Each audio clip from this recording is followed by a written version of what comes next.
Hello everyone, thanks for tuning into today's second video, doing the extended European outlook for today's second video. So this is your regular Tuesday extended European outlook with the ECMWF 42-day model. I shall detail that for you in a moment. Just to say that first video release today was our 6am UK weather forecast, and we've got 10 to 14 there with all of regular features coming up for you later on this afternoon as well. Please like, share and subscribe on all of today's videos and content, and thank you so much everyone for doing that. Thanks so much to ECMWF.int for supplying the charts as well, by the way. Thank you so much, EC. Right, going to start off with week one being still pressure anomaly, taking us from the 15th through to 22nd of April. So the week we are currently in has high pressure sitting out to the west of the country and low pressure out to west of UK and Ireland, and low pressure is to the eastern, northeastern part of Europe. So not quite settled actually in many parts of Europe. We have got higher pressure out west, and winds will be coming in from a northerly direction across the north and the west of Europe too. 500 millibar height anomaly. Looks like that. Again, we've got a chopper below. Average heights across many central, northern, and also some eastern parts of Europe. A ridge is out in the Atlantic.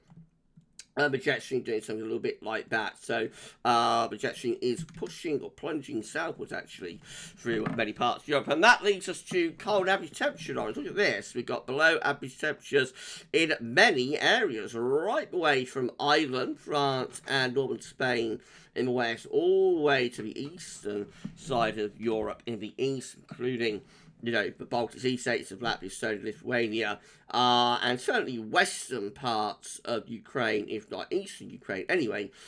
We see widespread below average temperatures. So the far north of Europe here, that's where the core of the cold temperatures are.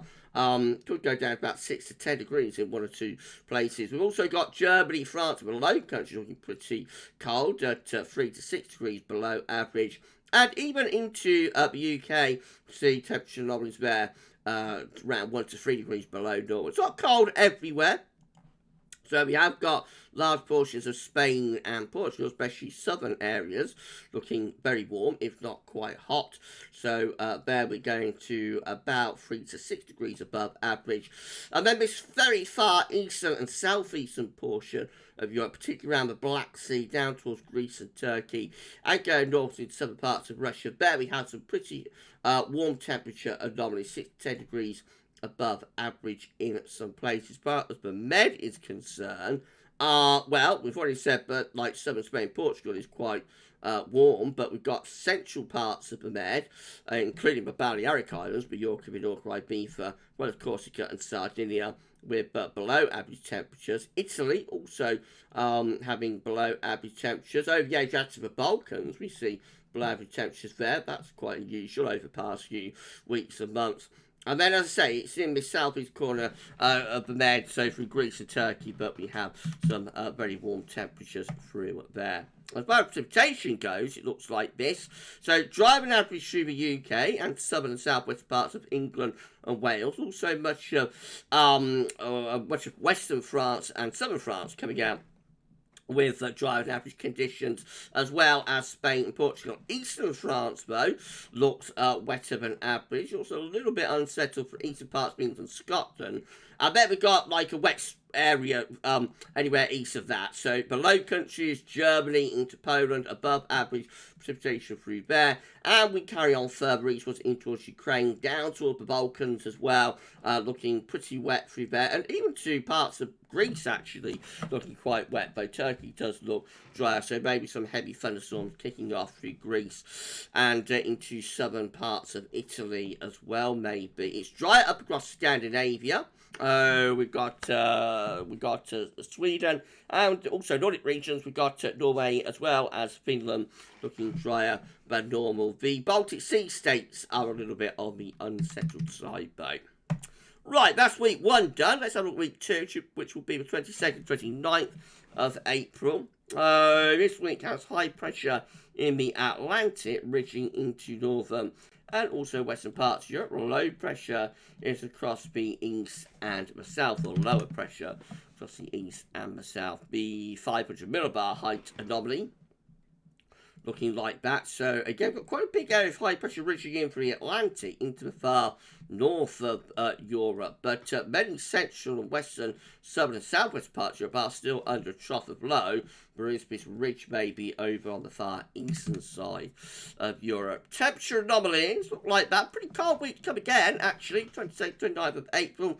Last week coming out below average across large portions of Europe. So again, we've got Ireland and the UK, as well as France and northern parts of Spain, with colder than average temperature at night. The south and the southeast of England here are seeing a temperature of around 1 to 3 degrees below average. We also have that for southern parts of Germany as well, quite interestingly.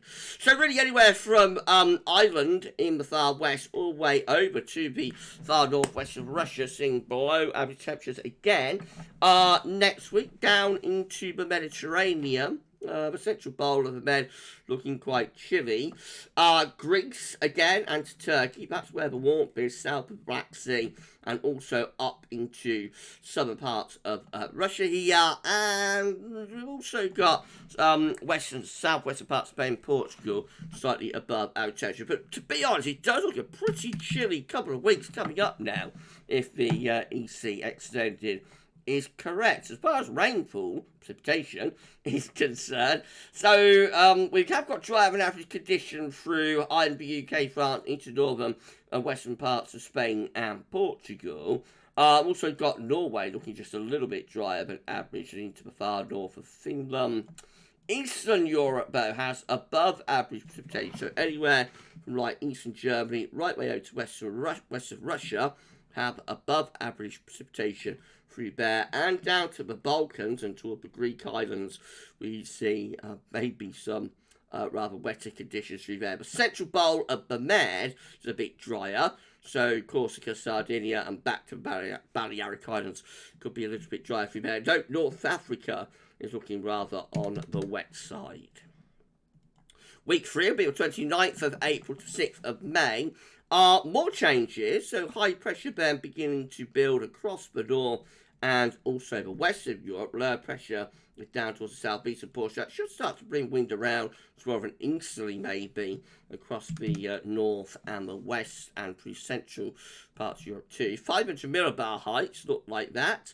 So as we go into May, we have got ridging, or we have got high pressure across the north and the northwest of Europe. Perhaps some lower pressure down here. Let's put it in question mark. Excuse me. Right, temperature anomalies for week 3. Looking like this. Bit of warm up going on, but still rather on a chilly side through the Low Countries, Belgium, Holland, Netherlands, and also France and Germany. A little bit on the cool side through there. Eastern Europe looking relatively warm, and elsewhere, so it's just a very weak signal. Perhaps seeing a slight change, something a little bit milder, but certainly nothing to get excited about. Near normal temperature anomalies there for week 3, or no signal in most areas. Dry but average conditions through the far north and northwest of Europe. So that includes France, Ireland, the UK, Denmark, Low Countries as well, of course, and up towards Norway, Sweden, and Finland also. So this area here is covered by high pressure and consequently is drier. To the south and the east of that looks a little bit more unsettled. So as we come down into Mediterranean, we have got some wet average conditions through the Balearic Islands and also perhaps in toward the Balkans as well. And go northwards up towards Poland. Could be wetter than average through there. Week 4 will be the 6th through to 13th of May.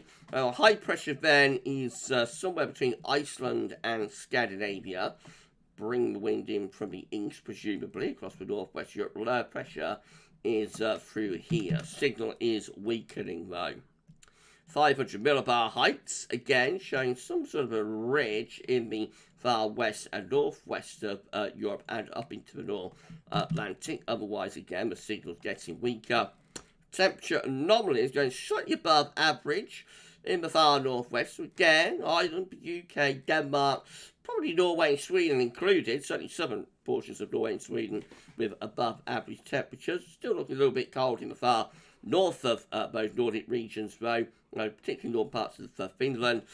Otherwise, large swathe of near normal average or no signal And then we come down to something looking a little bit warmer as we get down into the Mediterranean, particularly the eastern portion of the Med, actually. So Greece, Turkey, and going north to the Black Sea.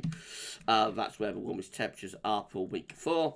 Precipitation-wise, very, very weak signal now. Just looks a little bit on the drier side in the far north and northwest through here, and a little bit on the wetter side in the far southeast through there. So wet there, drier here, but a very weak signal. Right, that's your third today. Okay, done, but let's go through weeks 5 and 6 data before we go. So week 5 will be the 13th, 20th of May. And, well, that's a very weak signal, so we won't dwell too long on that. 500 millibar heights, also with a very, very weak signal as well. Not much to signal for precipitation, just was rather warm in the southern and western portions of Europe. And as far as precipitation goes, again, very weak signals. I mean, lastly, week 6 will be the 20th, 27th of May. Once again, all looking rather mysterious there. Mean sea level pressure, 500 millibar heights, starting to build some sort of a ridge through France, Spain, Portugal. So that could start being hotter air from the south. That could be like the first hot ridge of the season, building up from the south, from the Azores, and from North Africa even, maybe. So going warmer across the western portions of Europe with that ridge of high pressure. And finally, as far as precipitation is concerned, let's have a quick look at that one. Not much of a signal. When we get further on into May, it all gets rather mysterious. But certainly the next couple of weeks are looking really quite chilly across many parts of Europe. Quite a cold couple of weeks to come this week and next. And then perhaps a gradual recovery in temperatures as we push on into May. Remember, any forecast on 5-7 days comes with big health warnings and large pinches of salt attached. So it's just a snapshot of what modelling showed. It could look completely different when we look at this again on Saturday with the UK Island Focus video, or next Tuesday when we do the extended European outlook once again. If you enjoyed the forecast, found it useful and informative, please like, share and subscribe, and we'll be back later on with the 10 to 14 there for this week's EC 30-day forecast mode. That's all for now, and thanks for watching.